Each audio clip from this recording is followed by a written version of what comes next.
Saka umetulia tuli. Habari kutoka kwa YBN.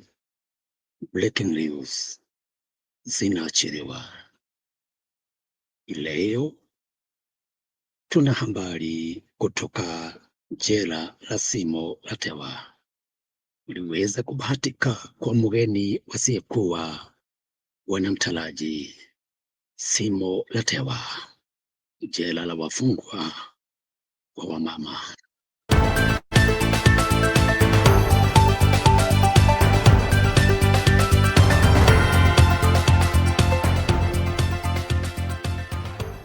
Mke wa Rais Mama Rachel Ruto jana alifungua karakana ya kuwanufaisha wafungwa wa kike katika gereza la Shimo la Tewa. Karakana hiyo yenye sekta 4 itawasaidia wanawake walioko gerezani humo kukimu mahitaji yao na kupata maarifa ya kuoka keki na mikate, kushona, pamoja na kupata maarifa ya kutumia tarakilishi. Karakana hiyo ni sawia na nyingine zinazopatikana katika magereza ya Lang'ata, Meru na Kisumu, ambapo zaidi ya wafungwa 200 wamefaidika.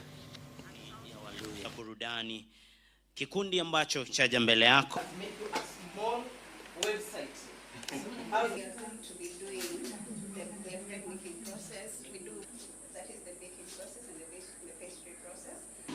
Today, Shimo la Tewa Women's Prison joins Lang'ata, Kisumu, Nakuru, Kakamega and Kitale as hosts of Karakana, extending this opportunity to more women to learn, create, earn and support their families while preparing for life beyond these walls. This integrated model does not just equip women with skills, it embeds social enterprise principles, turning correctional facilities into incubators of empowerment and economic potential. The launch of this workshop marks a significant step forward in our collective efforts to align correctional services in Kenya with international standards and human rights-based approaches to imprisonment. As articulated in the Doha Declaration, adopted in the 13th United Nations Congress on Crime Prevention and Criminal Justice in 2015, rehabilitation is central to sustainable development and must be at the heart of our prison systems.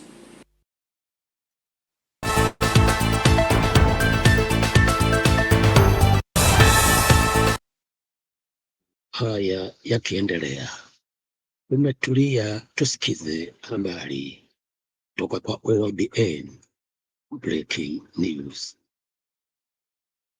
Moja kwa moja, CS yani wa matibabu CS Aden Duare wa Wizara ya Matibabu alikuwa na haya kuhusu kuwaelekeza Wakenya.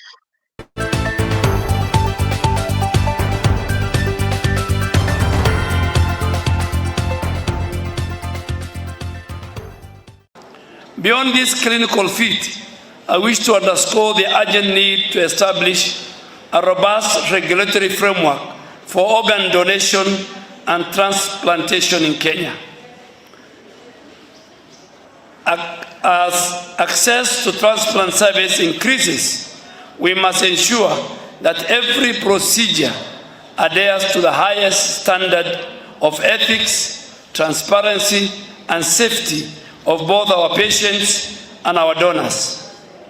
The Ministry is actively reviewing the existing laws and policies to ensure that system is protected from abuse and that organ donation and transplantation are carried out in a just and accountable manner. Today I wish to acknowledge an important milestone in this hospital's journey: the successful completion of the first kidney transplant, which is a major achievement, not just for this institution, but for our entire healthcare system. Kenyatta University Teaching, Referral and Research Hospital joins the rank of national facilities capable of delivering complex, life-saving procedures. Life-saving procedures, kidney transplant done within the law, very ethical, and within the right procedures. And I really want to thank the doctors and the nurses that have just given them certificates. Don't go to those facilities that are under investigations. Go to the right facilities. And if we do more kidney transplant, then we will reduce more of the dialysis procedures that we do in our public health and private health institutions. And I want to extend my heartfelt congratulations to the surgical team, the nursing, and the support teams whose their dedication made this success possible. In this hospital, we have a cutting-edge technology in diagnosis and treatment, ranging from the cancer care to the treatment of heart diseases, among others. The ministry will support the hospital to ensure this technology and investment will result in quality care, health care for our citizens. I take cognizance that technology alone is not enough, and as part of our commitment to strengthening the referral system, we are working to build a capacity at all levels of care and reduce unnecessary referrals abroad. We must reverse the trend of outbound medical travel by investing in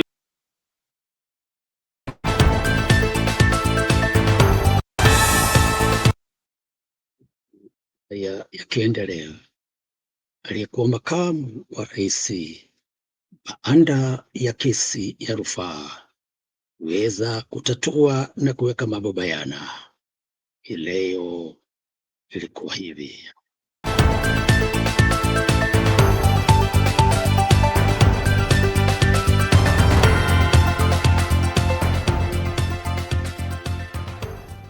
Well, it's back to the drawing board in a case in which the former DP Raisi Gachagua is challenging his impeachment after a 3-judge bench hearing his case halted proceedings. The decision to halt the proceedings by the Justice Eric Ogola-led bench comes in the wake of a ruling by the Court of Appeal last week that declared that the Ogola-led bench was unprocedurally appointed by the Deputy Chief Justice. Our court reporter Ruth Wamboi examines the intricacies unfolding that have sparked interest among legal pundits. Barely a week after the Court of Appeal ruled that the Justice Eric Ogola-led 3-judge bench was appointed unprocedurally by the Deputy Chief Justice Philomena Mwilu. They have done the right thing by saying that they are waiting what the Chief Justice will do. I do not know whether the Chief Justice will empanel the same bench, because an attempt to have them recuse, an appeal against their recusal did not go through. On Thursday, the fate of the case will be thrown into disarray when the matter came up for mention. The Assistant Deputy Registrar of the Division will dispatch a notice indicating the case will be adjourned pending direction from the Chief Justice on the way forward. Whatever it did is null and void. It's zero. It's void. It does not exist. A state of affair that has attracted interest among legal pundits who have weighed in on the matter. The legal team for Gachagua, when the matter was still in the High Court, they tried to seek an injunction, raising the issue of the illegality of the bench. So even after the High Court had ruled that the bench was legal, they wanted to appeal. But in the meantime, they were seeking for an injunction. An injunction means nothing to proceed. All matters to first stop until the court makes a decision. Gachagua has the benefit of seeking for damages now that the third highest court declared the bench unconstitutional. Someone has already taken your position, and it's 2 years or 1 year down the line. It becomes hard for reinstatement to happen. Like, a lot of factors have changed. So it becomes hard, and court sees the best way you can be compensated is if you are compensated monetarily. You are paid. The decision further kickstarting a legal storm on options before the judiciary. The new deputy president who was appointed on the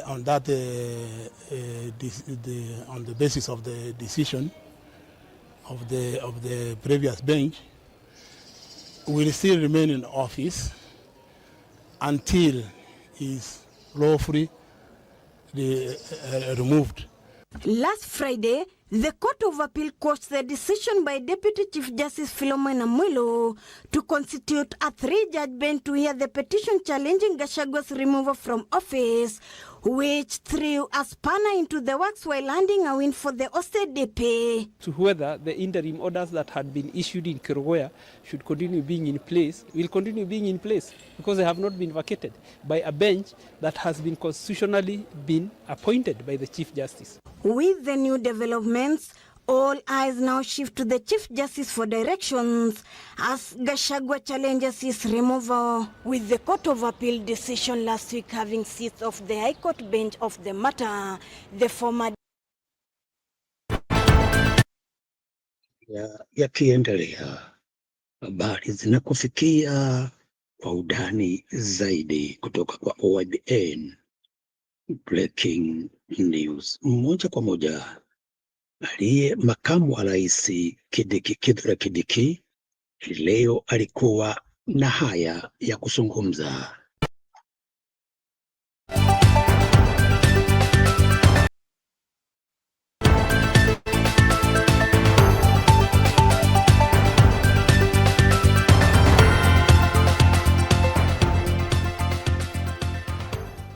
Politics of violence, division, incitement are old-fashioned politics.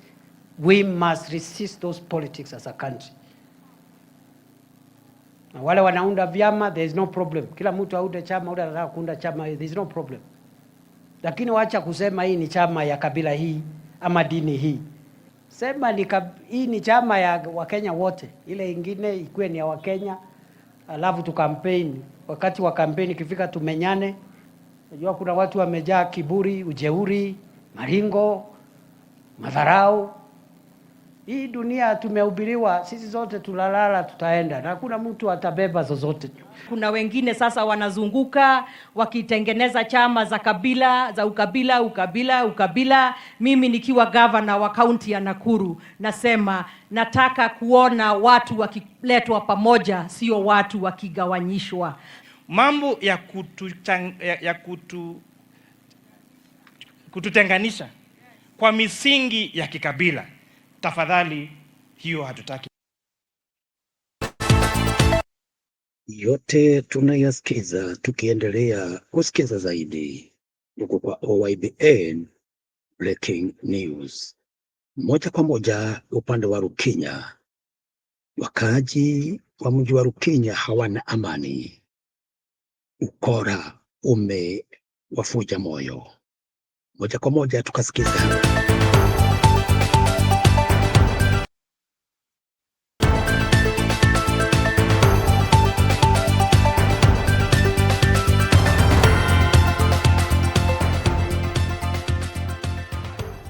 Eneo la Lukenya wanalalamikia kudorora kwa hali ya usalama katika eneo hilo, hali ambayo imeathiri pakubwa shughuli zao za kila siku. Kwa mjibu wao, imekuwa ni vigumu kuendeleza biashara kutokana na ongezeko la visa vya utekaji nyara na wizi wa pikipiki unaochangiwa pia na hali mbaya ya barabara. Kulingana na waendeshaji hao, imekuwa ni vigumu kufanya biashara ya bodaboda hasa nyakati za usiku kutokana na ongezeko la wahalifu wanaotoboa magurudumu ya pikipiki na kuwaibia.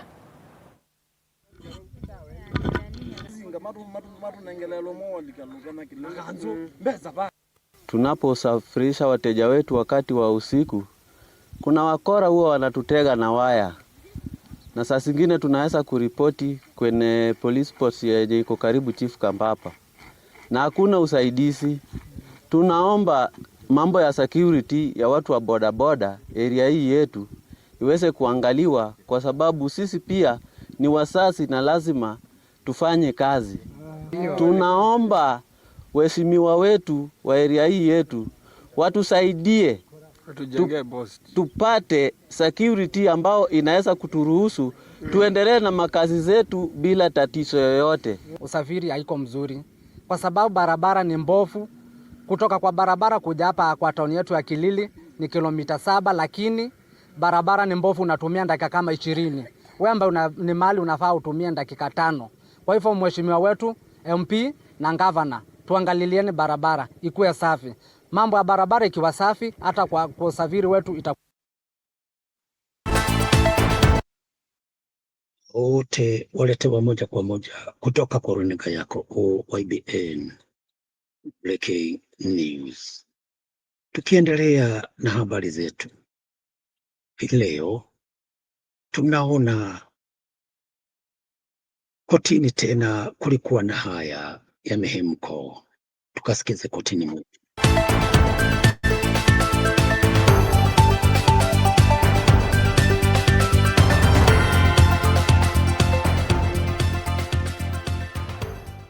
According to the prosecution, the duo had been warned about the trespassing on the land, but ignored the orders and went ahead to pursue the fraudulent claim. Senior Principal Magistrate Dolphina Alego ruled that both Rington and Ayora be remanded at Capitol Hill Police Station until May 19th, when the report is expected to be presented in court. Meanwhile, a dramatic courtroom exchange unfolded at the Narok Law Courts on Wednesday afternoon after 28 suspects' legal team opposed a police application to detain their clients for 10 days to complete investigations. I'm not also convinced that the IO requires 10 days to investigate. For the above reasons, I find no compelling reasons to be admitted to. The suspects are accused of malicious damage to property and physically assaulting one, Harrison Taga, on December 14th, 2024. Pia katika hayo maamuzi kwa naomba pia vile kwa sababu ya alipiga mtu anaitwa Josephat Taga kumbuiza wakati walikuwa wanafanya uharibifu wa mali hayo.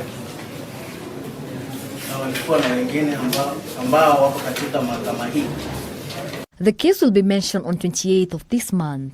You could not deny or accept that she was married. And finally, in a twist to the succession battle of the late veteran politician Simeon Nyachae, his son Charles Nyachae took the stand and denied knowledge of a third family laying claims of his father's vast estate.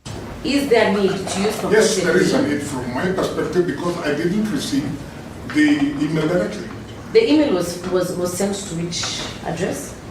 It purports, again I use the word, to have been sent to Nyachae,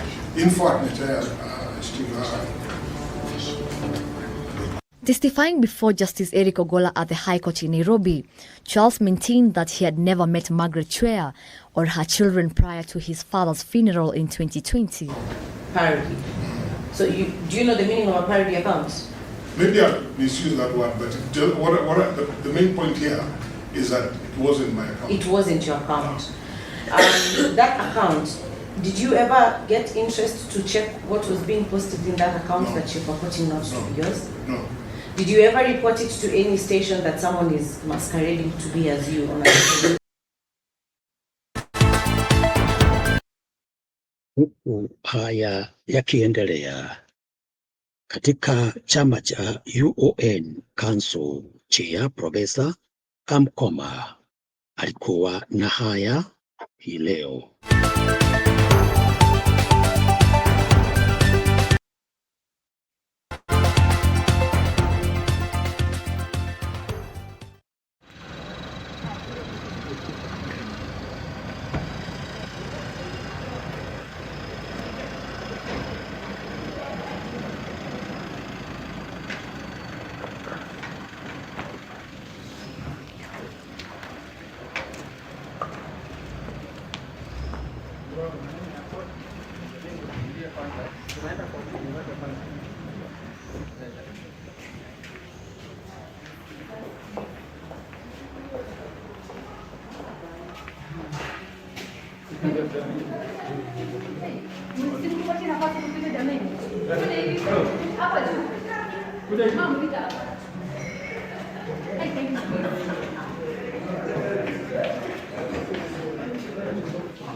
Just to continue.